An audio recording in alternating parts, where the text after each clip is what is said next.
Esse é um tipo de vídeo que não está programado, mas eu tenho uma coisa na cabeça que se alguma coisa tá, sabe, um assunto tá me metralhando, eu tenho que dar vazão logo para isso aí, pra conseguir fazer as outras coisas. Eu tô com uma porrada de vídeo aqui que eu tenho que editar ainda, mas isso aqui tá me enchendo o saco. Então, eu vou falar sobre o tipo de depressão, que é o tipo de depressão que eu tenho, né?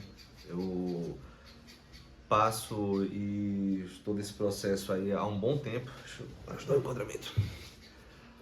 Há um bom tempo e ganhou um termo que se chama depressão produtiva, sabe? Nada mais é que uma forma que você mostrar, por exemplo, um quadro depressivo, não necessariamente ele precisa ser aquele quadro clássico, sabe? Você não quer levantar, você tá muito já afetado. A depressão se manifesta de várias formas. No meu caso, por exemplo, eu consigo manter a produtividade em várias coisas, mas não necessariamente não me impacta. Na verdade, me impacta, mas é como uma onda, sabe? Ela vai e volta, ela vai e volta. E dentro da primeira vez que eu tive esse diagnóstico, eu fiz, dentro do processo terapêutico, eu fui tentar entender quais são os gatilhos para ela. Por que acontece, porque de onde surgiu, de onde veio. Gente, isso não tem roteiro, tá? Isso aqui é um relato. Eu não sou profissional da área da saúde.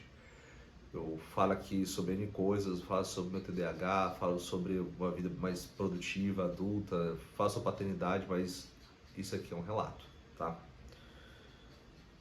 E eu consegui datar algumas coisas que levam realmente ao processo depressivo, né?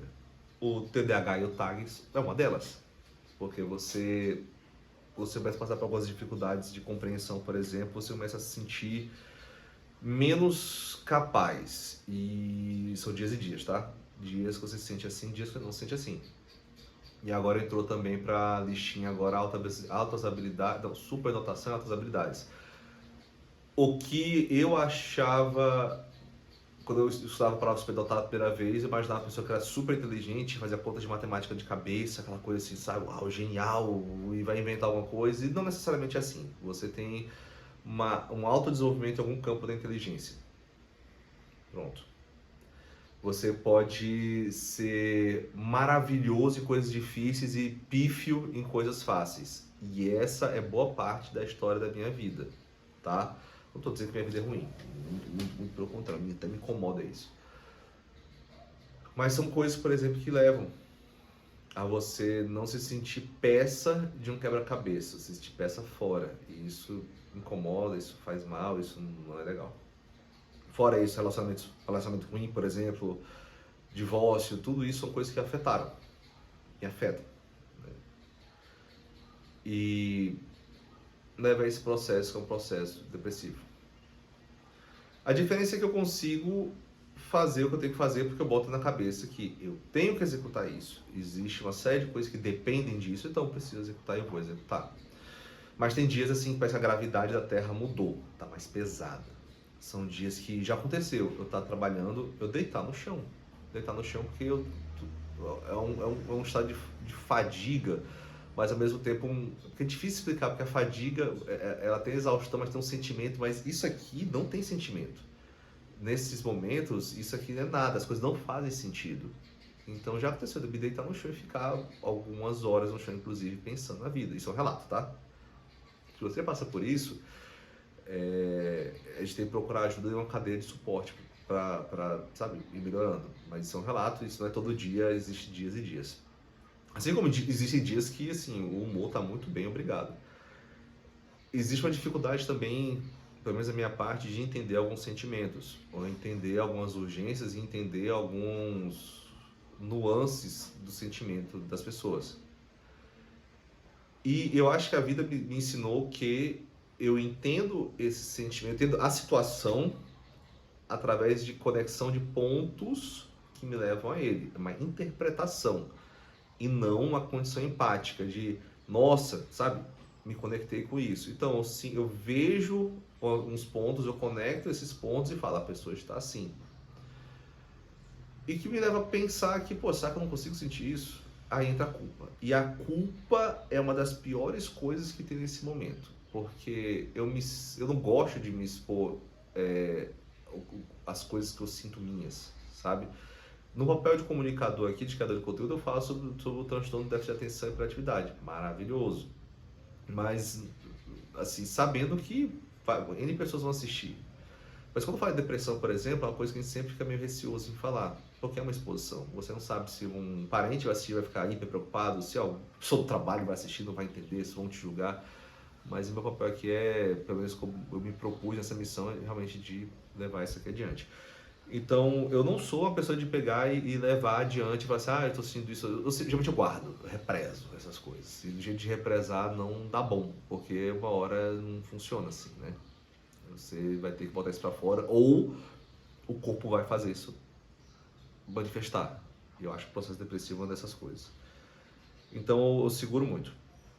Eu não peço ajuda nessas horas, não pedi ajuda nessas horas. Até que quando começou a ficar ruim mesmo, quando eu comecei a notar isso, eu tive que entrar no processo terapêutico e medicação também, que ajuda pra caramba, é um alicerce disso.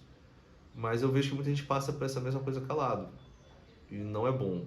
Porque existem umas fases. Primeiro, ao meu ver, comigo, a fase 1 é essa fase realmente dessa apatia, esse vazio sentimental, esse peso. E pra mim a parte mais cruel é nem a terceira, é a segunda. A segunda, a cabeça começa a jogar contra você. Mas você começa a ter uma série de pensamentos autodepreciativos, né? Então a cabeça começa a... Você não é capaz, você, né? Isso pelo menos a minha cabeça fica um bom tempo assim. E eu não quero preocupar ninguém, eu me sinto culpado por ser assim, me sinto culpado por perceber que pessoas estão se preocupando comigo, eu estou tirando tempo de vida das pessoas para as pessoas se preocupar comigo, eu não gosto disso. Então eu me sinto culpado por não, às vezes não performar, às vezes não achar que eu estou desempenhando as funções como marido, como amigo, como pai, da forma que eu poderia fazer. Me sinto culpado por pensar que eu tenho um defeito na cabeça. A culpa é uma coisa horrível. Nós somos treinados para ter culpa. Essa é um ponto crítico que eu tenho. Nós somos treinados para sentir culpa de muitas coisas. Comportamental, religioso, a minha culpa, a minha tão grande culpa, esse tipo de coisa, sabe? A culpa é uma coisa que massacra muita gente. E a terceira parte realmente é quando aquilo ali começa a levar uns pensamentos, podem ser uns pensamentos, inclusive, que levam à lesão. Então, para não chegar num ponto desse, eu acho importante, se você está vendo isso aqui, está escutando esse relato e, sabe, se sentindo próximo disso, né? Tem as crises de ansiedade e tantas coisas também que entraram, nem coloquei na lista, é importante realmente entender que isso é uma doença, né? Isso é um problema. E a gente precisa levar isso adiante, a gente precisa conversar. Acho que a principal parte é conversar. E é incrível quando no processo terapêutico você começa a conversar e as coisas começam a fazer mais sentido. A medicação também ajuda demais. Exercício físico ajuda a arrefecer muito. Eu mudei, inclusive, o horário no exercício físico. Eu iniciei fazendo muito exercício de manhã, depois fui para a noite. Hoje é no meio do dia, para arrefecer bem esse dia, gastar bem essa energia também. De novo, esse vídeo não está planejado, eu tenho outros vídeos para sair, na verdade, estou editando outras coisas, inclusive coisas bem legais, mas eu resolvi trazer para cá para